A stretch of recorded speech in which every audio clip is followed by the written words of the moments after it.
শুরু করছি আজকের গল্প পার্থ চট্টোপাধ্যায়ের লেখা ঘাতক।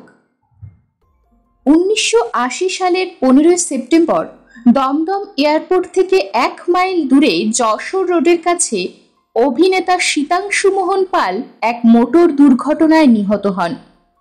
শীতাংশু মোহন খুব বড় অভিনেতা ছিলেন না। সিনেমায় বেশ কিছু সাইড রোলে অভিনয়ের পরে তিনি পুরোপুরি মঞ্চে চলে আসেন।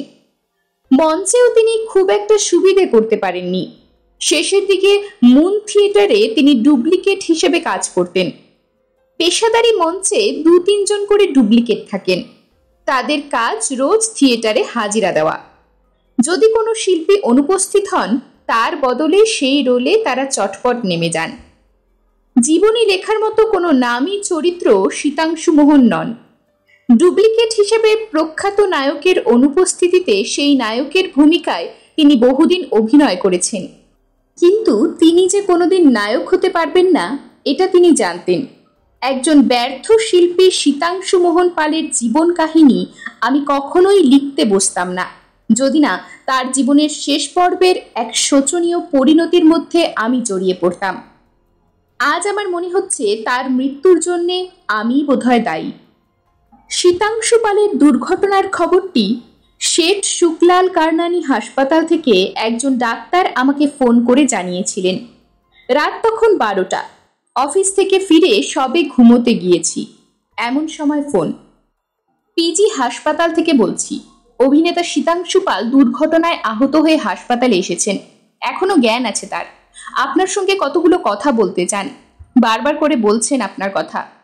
আপনি ইমার্জেন্সিতে চলে আসুন। কে বলছেন আপনি? আমি হাউস সার্জন ডক্টর অমিত নাগ। ফোনটা ছেড়ে দিয়ে খবরের সত্যতা যাচাইয়ের জন্য আবার ফোন করলাম পিজি ইমার্জেন্সিতে। ডক্টর নাগ নিজেই ধরলেন। আমি বললাম, যদি ট্যাক্সি পাই তাহলেই যেতে পারবো, নয়তো কাল সকালে। ডক্টর নাগ বললেন, জানি না কাল সকাল পর্যন্ত শীতাংশুবাবু বেঁচে থাকবেন কিনা। তাড়াতাড়ি বেরিয়ে পড়লাম। বাড়ির সামনে রাস্তার মোড়ে মাঝে মধ্যে এ সময় ট্যাক্সি থাকে। আজ ভাগ্যক্রমে একটা ট্যাক্সি পেয়ে গেলাম। ট্যাক্সি বলল গড়িয়াহাট গ্যারেজে যাবে, পিজি যেতে পারবে না। 10 টাকা বকশিস কবুল করায় অবশেষে রাজি হলো ট্যাক্সি। ট্যাক্সি ছুটে চলল পিজির দিকে। শীতাংশু পালের সঙ্গে আমার আলাপ বেশি দিনের নয়। বছরখানেক আগে প্রদীপের নিচে বলে একটি ফিচারে চিত্র ও মঞ্চ জগতের উপেক্ষিত শিল্পী ও কলাকুশলীদের নিয়ে লিখছিলাম। আমার সঙ্গে সেই সূত্রে শীতাংশু পালের আলাপ। রঙ্গজগতের সঙ্গে বিশেষ পরিচিত রবি বসু আমাকে শীতাংশু পালের সন্ধান দিয়ে বলেছিলেন, এ জগতে নাম করাটা বিরাট ভাগ্য মশায়, নয়তো এই শীতাংশু পালকেই দেখুন না। মহেন্দ্র গুপ্তের ডুপ্লিকেটেও অভিনয় করেছেন শীতাংশু পাল, কিন্তু দর্শকরা ধরতে পারেনি আসল না নকল। আর মুন থিয়েটারে ডালিম কুমার যেদিন যেদিন থাকেন না সেদিন চরিত্রহীনে সতীশের পার্টটা ওই শীতাংশু পালই করেন। আমি তো বলবো ডালিম কুমারের চেয়ে অনেক ভালো রোল করেন শীতাংশু বাবু, কিন্তু তিনি কোনোদিন স্বাধীনভাবে একটা রোল করার সুযোগ পেলেন না। ডালিম কুমার আমার অনেক দিনের বন্ধু। পরে শীতাংশু বাবুর সঙ্গেও আলাপ হলো। বছর 40 বয়স। চেহারা এককালে বেশ ভালোই ছিল, কিন্তু দারিদ্র্য, হতাশা, অপমান আর গ্লানির ছাপ সর্বাঙ্গে। তার জীবন কাহিনী পাক্ষিক রূপমায়া কাগজে প্রকাশ করেছিলাম, সে কাহিনীর মধ্যে যাব না। তারপর থেকে শীতাংশুবাবু মাঝে মাঝে আসতেন আমার বাড়ি। থিয়েটারের পাশ দিয়ে যেতেন। শুধু মুন থিয়েটার নয়, থিয়েটার পাড়ায় সব থিয়েটারের সঙ্গেই ভালো যোগাযোগ ছিল শীতাংশুবাবুর। তার দেওয়া পাশে আমরা প্রায় সব চলতি থিয়েটারও দেখেছি। এই তো কিছুদিন আগে আমার এক পরিচিত ভদ্রলোক কমল ঘোষ আমার বাড়িতে বসেছিলেন। সে সময় শীতাংশুবাবুর আবির্ভাব ঘটল। মুন থিয়েটারের নতুন নাটক চন্দ্রগুপ্ত হচ্ছে। আমাকে সপরিবারে দেখার আমন্ত্রণ জানাতে এসেছেন শীতাংশুবাবু। আমি শীতাংশুবাবুর সঙ্গে কমলবাবুর পরিচয় করিয়ে দিলাম। বললাম, কমলবাবু ফরেন সার্ভিসে আছেন, সম্প্রতি 2 মাসের ছুটিতে কলকাতায় এসেছেন, একে আমন্ত্রণ জানান, খুব রসিক লোক। শীতাংশুবাবু বললেন, আপনিও আসুন, আমাদের প্রোপাইটার চাইছেন নাটকটা 5 জন জ্ঞানী গুণী মানুষ দেখুক। কমলবাবু বললেন, না না, আমি আর নাটক দেখতে যাব না।